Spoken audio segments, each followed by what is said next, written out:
Welcome to our college basketball pick show for this weekend. We're going through our favorite picks for the biggest games here on Saturday, February 28th.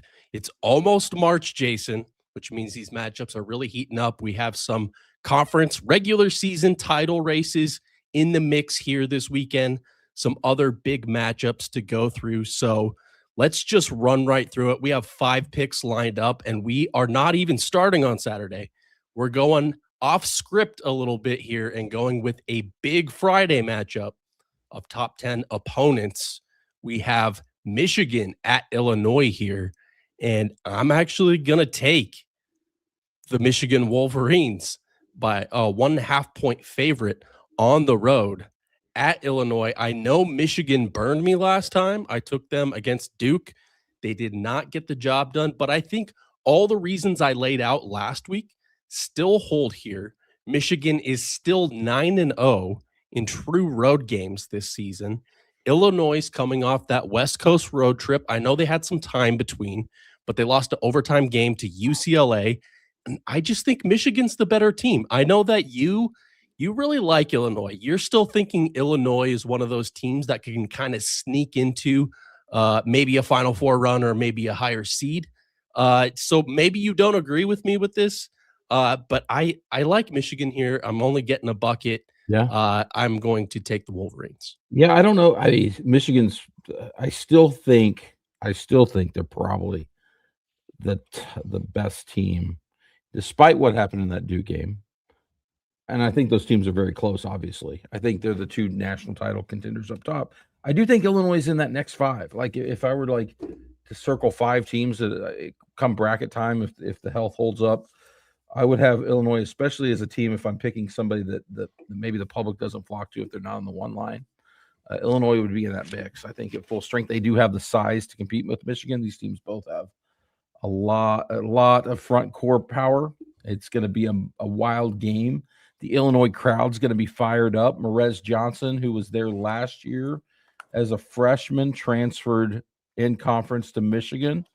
I heard Jake Davis making comments about that. So I do think it's going to this is going to be a fantastic game. Michigan certainly has won their fair share of these, so I get that. So I'll just say I'm probably watching it, and maybe I'll tail with you for funsies. I don't have a strong opinion on this one because I think Michigan's slightly better. Illinois, a very strong team. Friday night atmosphere in Champaign, going to be a great one. Here's the thing. I didn't actually lock this in yet. I plan on doing that right after the show here because I was busy prepping for the show, getting on here live at 2:30 sharp. So I was kind of hoping you would take Illinois and we could just do a handshake bet and we could bet this straight up and avoid the VIG. Well, first of all, I would never. No, I would never. As a Mizzou grad, I can't do that again. I took Illinois last Saturday, by the way, and put the kibosh on them. Got a 23-point lead in LA, and a team that should have been able to put away who was on the verge of falling apart, and then UCLA comes storming back, wins it in overtime. So I don't know what to make of this Illinois team coming off that because they were good enough to put up a 23-point lead on the road and then spent the rest of the game blowing that lead. But it shows kind of like their upside and also maybe some of the concerns that they aren't Michigan because they didn't close out a game like that. Yeah, and it comes down to I just think Michigan has an elite defense. I think elite defense travels. Illinois is a wild card. I'll fully recognize that. They're going to have games where they look like a top 5 team. They're going to have games where they fall flat. In fact, the last 3 games Illinois has played against Big Ten teams that are in the top half of the conference standings, you look at that loss to UCLA, and then you look at they lost at home to Wisconsin, and they lost at Michigan State. Like, I know they have some impressive wins in there, but lately they haven't really held up over against the top half of the conference. And Michigan, obviously, is the class of the conference, maybe even class of the nation here. I agree with that. I mean, so I'm going to give you what I think is the key because what we've seen – we know how good that defense of Michigan is, and Mara inside, right, gives them just that extra length behind. I mean, Lindeborg and Johnson are both like great forwards as it is, and then you add Mara as the center and the 7-3 guy. But Illinois, what we saw is to probably have a chance to beat Michigan, you have to have a big that can pull some of that away from the basket and hit. We saw Wisconsin basically get hotter than the sun and shoot them out and beat Michigan on the road. Ivisic does shoot threes. He's attempted 120. Now he's a 34% shooter, so he's not bad. He's not great. So what does he do this game? I think that's the X factor. Like, if he pulls him out and hits threes, Illinois probably wins. If he doesn't make those shots, they probably lose, because you probably have to spread the floor and pull the bigs away. Illinois does on the offensive end with their big shooting threes. Yeah, for sure. So that is a Friday game. Looking forward to watching that one later this evening. Let's move on over to Saturday. And here we go with a Big 12 matchup. Two non-traditional Big 12 teams, as I guess I would call them, as conference realignment really, throws a wrench in everything like that. But we have BYU traveling out east at West Virginia. This is Saturday evening game. What do you make of this? BYU is an interesting team. They were down for a little bit there. They had a little bit of a losing streak, kind of bounced back, but now this is a weird spot on the road, traveling to West Virginia. It's a very weird spot. We need a name for rivals like this, as you said, the new Big 12. But we get the Appalachians versus the Rocky Mountains here. We get the travel coast to coast while playing at elevation. So BYU took a bad loss at home to UCF. Now, not bad in the sense UCF is going to be in the tournament. Yeah, UCF is, as I think I projected them, around the 8-9 line right now.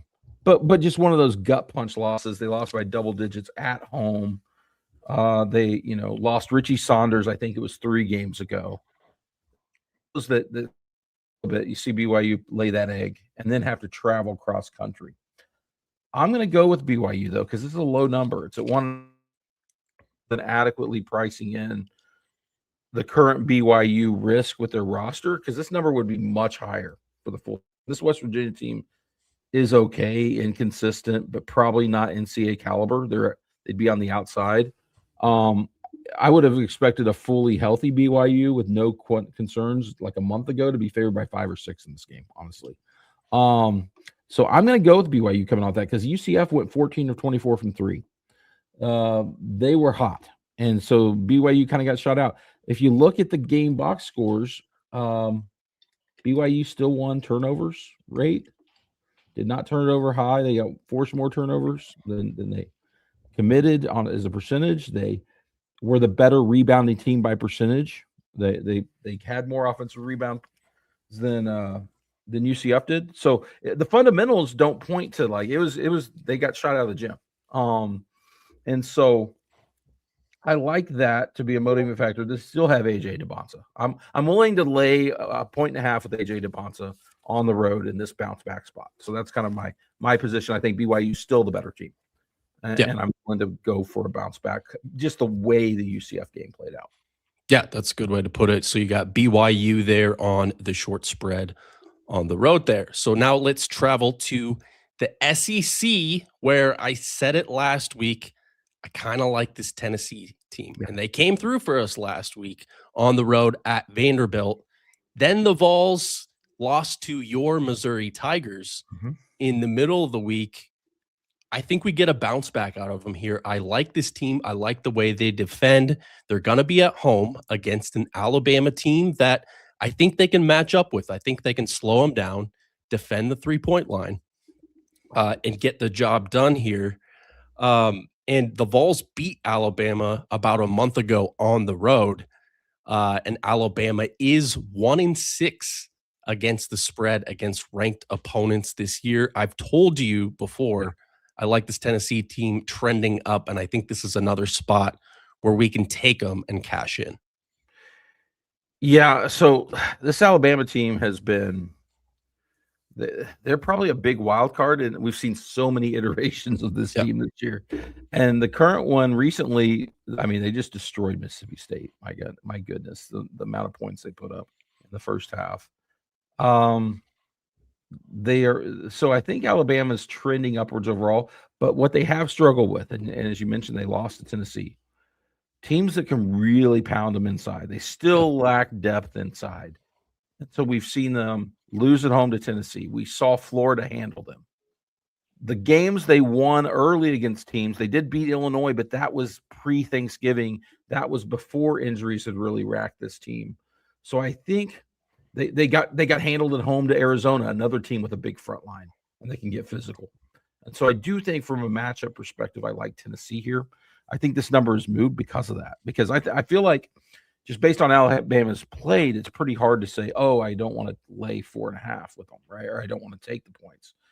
But I think the matchup is the concern here, and I think it does favor Tennessee getting physical at home, rebounding, getting on the boards, playing interior. Just how strong. I mean, they lost to Missouri, but Missouri is a team that can match them up front with that physicality, and it was a slugfest. And it came down to the end, and Missouri made the plays at the end.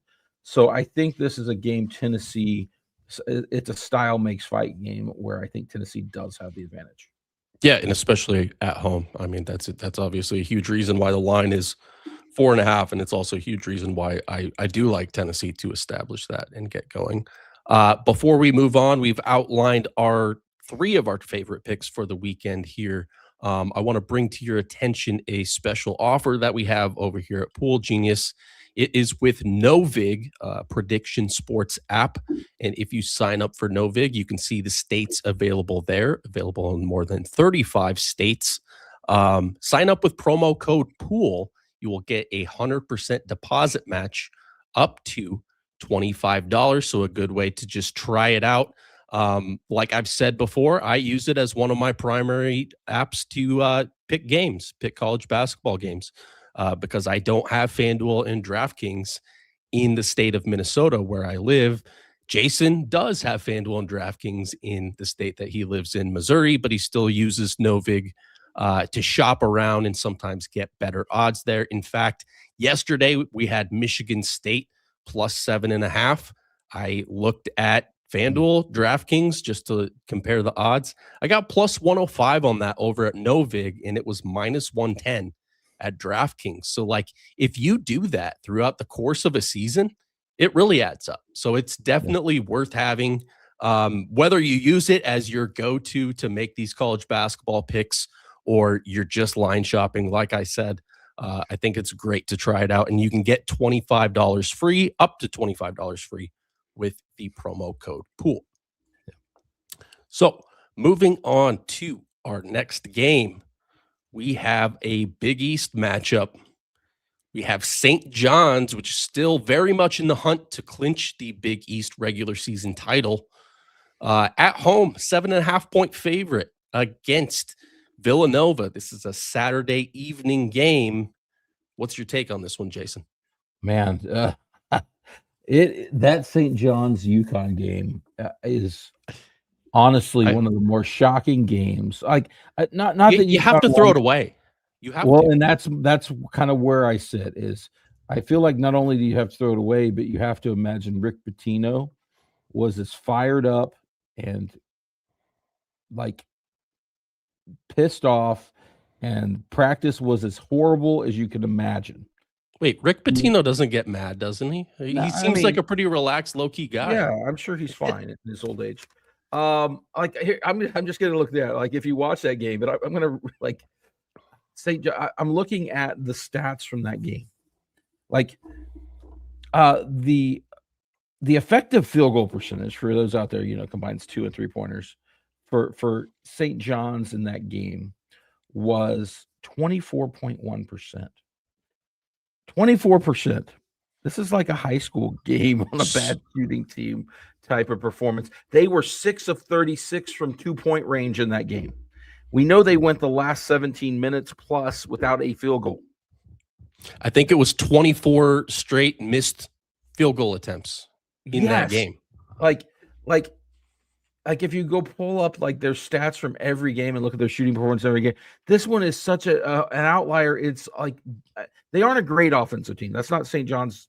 Shooting is not St. John's like biggest strength. They'll get on the boards, they'll create turnovers. That's the other thing. They didn't create turnovers. So they didn't create like those opportunities. Is one of their lowest turnover forced games of the year as well. So it was a bad combo of, because the other game where they didn't create turnovers was actually Alabama early in the year. They lost that one in a shootout, but they at least shot okay.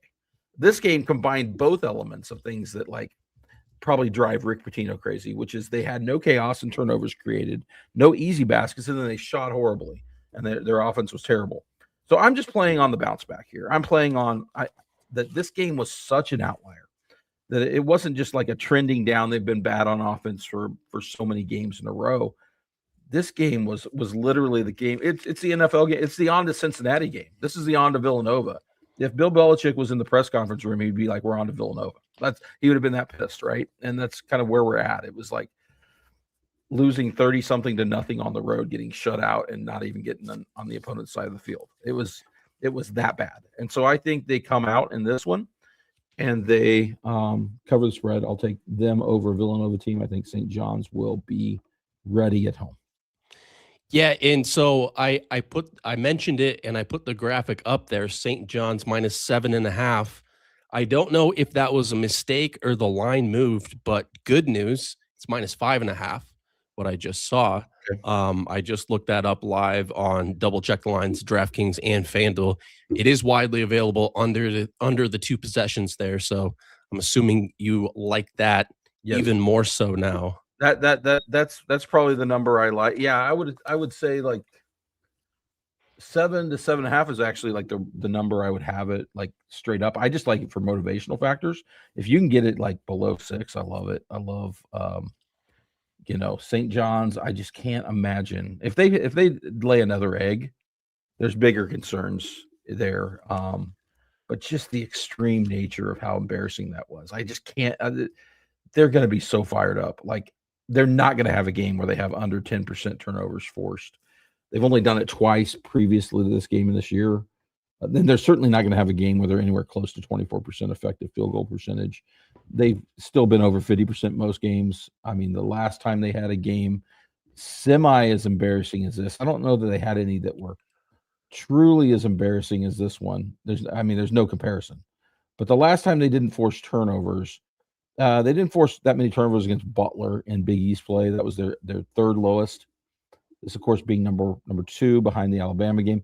They bounced back the next game and put 2 straight games up of 20% plus turnover rate against the opponent, including their win over UConn a week later after that performance. So UConn was fired up. UConn did all the things they didn't do the first time they played St. John's. I just think this is throw it out, and not only throw it out, count on Pitino to have these guys attacking everything this game, getting to the glass, trying to create turnovers. And Villanova happens to be the team, and it's a big game. You can get them fired up. You're not playing the bottom of the league in a bounce back game. You're playing a team that could beat you if you show up again and don't show out. And so I think Pitino's going to be all over these guys. Right. And St. John's -5.5 is the pick there. And here we go with an SEC matchup on Saturday night. We have Florida, one of the better teams in the nation right now, on a heater. Definitely the class of the SEC. They are laying 9.5 points against Arkansas. And I like the Razorbacks here. I think that's too many points. I'm getting a little bit nervous because when I was doing research before coming on here, I saw a lot of people flocking to Arkansas. I don't know exactly where this stands in terms of the betting splits. I don't usually pay a ton of attention to that. My philosophy is if you like a pick and it's for sound reasons, go with that. Don't get thrown off by the betting splits that these sports books put out there on social media all the time, because you can really lose your mind looking at all the different iterations and trying to decipher what it means. But Arkansas, it seems like a lot of people are flocking to them, thinking this is too many points. I agree with that, because Arkansas is playing like a sort of top 10 team in the last 6 weeks or so. In fact, if you look at the odds to make the Final Four, Arkansas is sitting at the 10th best odds over on Makes DraftKings, sense. which is right alongside of like a Michigan State, a Purdue, teams like that. Like this could be a Sweet 16 or Elite 8 style matchup that we're seeing here, Arkansas against Florida. Now, I understand Florida has a ton of advantages. They're playing at home. That front court is undeniable. One of the best rebounding teams in the league, far and away one of the best rebounding teams in the league. And that's what Arkansas has to figure out and contend with to keep this game close, which I think they can do just sheerly by how they're playing and how hot they are. They definitely have the talent to keep it within this number. And I think they're going to slow this one down a little bit. And I think, I would be looking toward the under in this game as well. But for those reasons, I also like the underdog plus the points here. Yeah, I do too. I mean, take that for what you say. You're seeing more chatter on, and I've been watching this Florida team, and I actually took Florida at an extreme long shot number to be a 1 seed. That when it was out last week, and that number's already moved a ton. They are still somewhat of a long shot, but numbers moved a ton. It was at plus 10,000 last Thursday. It's a great before price. Houston lost twice. Before I think it was everything that happened last weekend. And I still think that's in play for Florida, by the way, because they can win this game and not cover, and they can win out, and then they're the favorite to win the SEC tournament. I think if they do those things, the defending national champion and looking like a top 5 team down the stretch, pretty much for all of January, February, March, they're going to be a 1 seed. They're going to pass some teams. That said, Arkansas is legit. Arkansas is, the only game they haven't covered of late, as Acuff has just gone off, and this team is just getting better and better, was against my Missouri Tigers just last weekend. But it was a backdoor cover that came literally after they had put the game away on a 9.5 on a basket at the very end. Because trust me, I was watching, good teams win, great teams cover. Missouri got the last second cover, but Arkansas basically went from down in that game toward the end of the first half to going on a huge run and controlling the second half. Pretty much had the game put away. They just didn't quite get the cover. And they've covered as a dog, and they took Alabama to the limits in a game they easily could have won. I think this Arkansas seems good enough that this number's too high. They stayed within single digits of Duke back in the early season. As a dog, they've been pretty good this year. They're a young team that's getting even better. I like this Florida team, but I think they're getting a lot of respect now based on how they played lately, and this number is high enough. I like Arkansas.